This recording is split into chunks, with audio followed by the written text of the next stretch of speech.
of you have seen the video of Rafa speed passing right here at the Hickson Cup a few years back.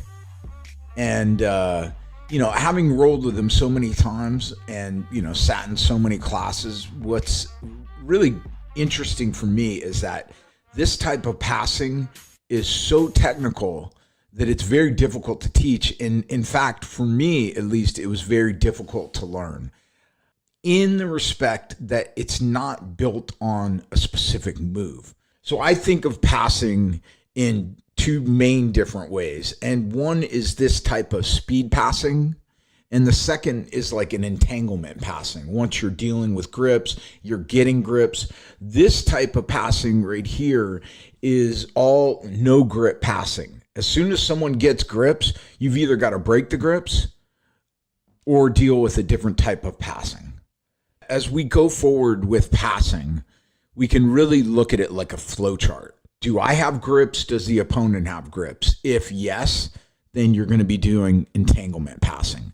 But if you can start to pass this way before an opponent gets grips, then you can utilize speed passing. And for me, it's taken a long time to really not even learn it, but just to figure out how to learn it. So the four concepts that we're going to cover today in regards to speed passing are posture, parrying, footwork, and striking.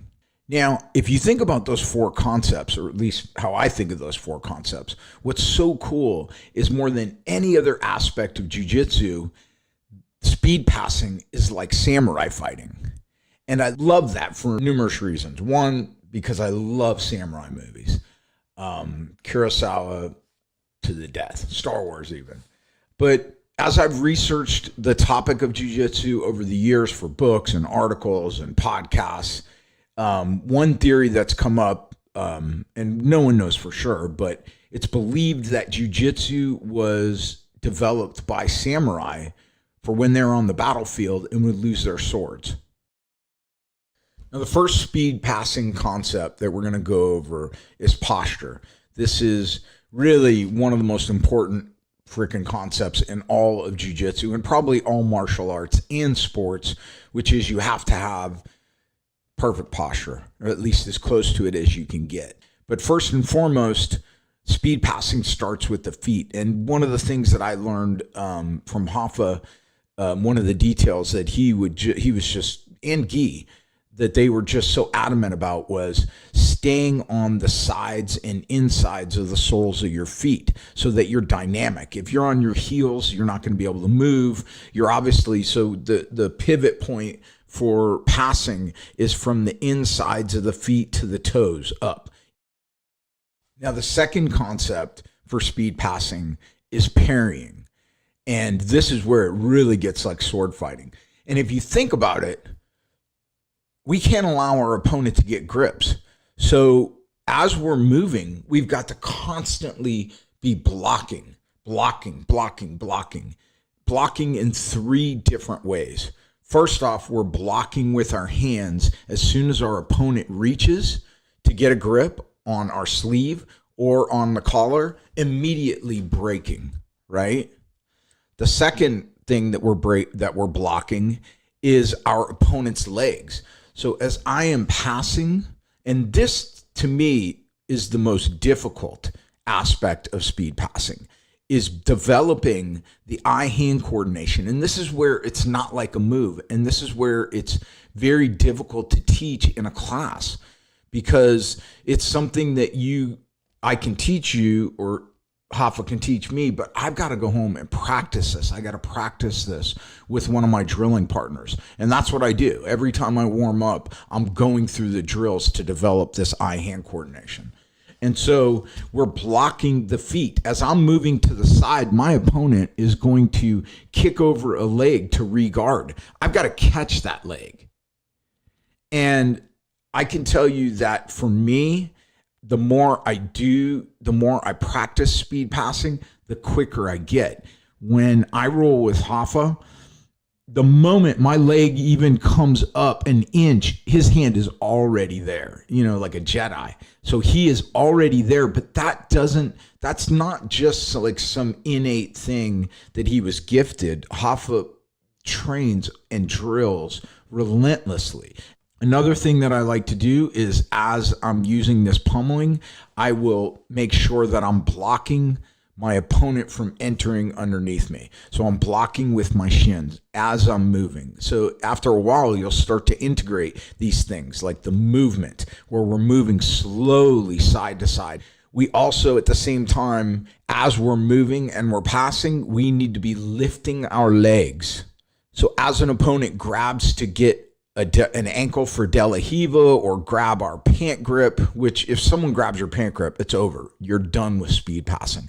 So you need to be thinking, seeing peripherally that someone is grabbing for your foot and immediately lifting that foot out of the way. Now, as far as footwork goes, aside from blocking, our goal here is to, if our opponent is directly in front of us, we want to constantly cut an angle. This way, then we go back this way, then we go back this way. We will retreat, but the goal is retreat and then go even farther, then go even farther. So one of the drills that we would do at AOJ sometimes is put your hands on your opponent's knees with his feet on the ground and just cut an angle to almost knee on belly, but where we've got our knee in front of our opponent's thigh. Once we are passing that way, the reason that last drill is so good is because really that is setting up our strike with the sword. We are pairing, disengaging when we find ourselves at a disadvantage. And I tell you what, as far as passing goes, that's one thing that has helped my passing more than anything, is learning to disengage. Engage, disengage. Never trying to go into and through my opponent's guard necessarily. I want to wait until there's an opening, then I want to strike. Because if you think about it, Anderson Silva, like his big thing was flow like water. I think that was even a documentary about him that they called. And, one of the greatest martial artists that ever lived, and jiu-jitsu as far as MMA goes. But, if you think about it, so many of us, we don't flow like water. I know that I didn't for many years, and sometimes I catch myself where I'm still not. And in regards to speed passing, if you're trying to force an angle, you're going to run into a dam, right? And what does water do when it hits a dam? It goes right around it. But instead, we try and go through it. As soon as we try and go through it, we give up our grips. And speed passing, again, is over. So we've got to go side to side to side to side to side to side. And that's why I like that last drill. And the goal of speed passing is really to get to almost a knee on belly position where that knee is right over the belly, because it blocks the shrimp and the regard. And that is our strike. And that is what we're moving towards with all of the pummeling and all of the blocking and the grip fighting. Boom, boom, boom, boom. And you get to that right there. And that allows us to secure either side control in the pass or knee on belly or even north-south. Or if our opponent not wanting to give up the pass starts to turtle, then we can take the back.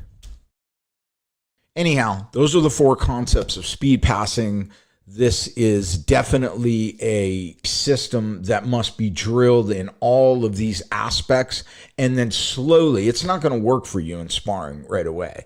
But I can tell you, having sparred with the master, who for so long I would be playing guard and I was like, what is he doing that I can't even, like, of course I've rolled with people that just, smoke my guard, but he was doing something completely different.